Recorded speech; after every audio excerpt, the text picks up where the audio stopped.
Have a Microsoft Word document that you want to open in LibreOffice. LibreOffice Writer can open common Word formats, making it easy to view, edit, and work with documents created in Microsoft Word. In this tutorial, I'll show you how to open Microsoft Word files in LibreOffice in 2026. So let's get started. First, locate the Microsoft Word file you want to open. Common Word documents usually use the DOC or DOCX file format. Make sure you know where the file is saved before opening LibreOffice.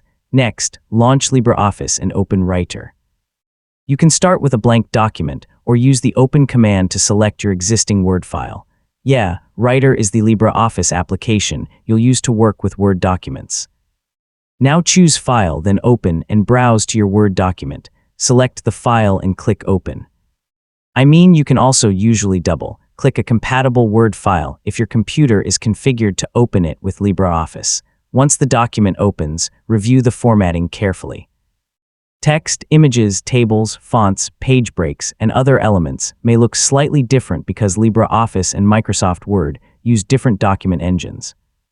Take a moment to compare important sections with the original Word document if you have access to it. After reviewing the file, you can edit it directly in LibreOffice Writer. Add text, change formatting, insert images, or make any other updates you need. If you need to send the edited file back to someone using Microsoft Word, save it in a compatible Word format.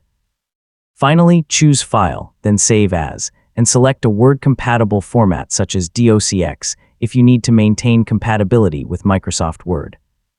So your Word document is now open, editable, and ready to save or share from LibreOffice. And that's how to open Microsoft Word files in LibreOffice. Locate your Word document, open it with Writer, review the formatting, make your edits, and save it in the format you need. LibreOffice makes it convenient to work with many Word documents, even when Microsoft Word isn't installed. Thanks for watching, and I'll see you in the next tutorial.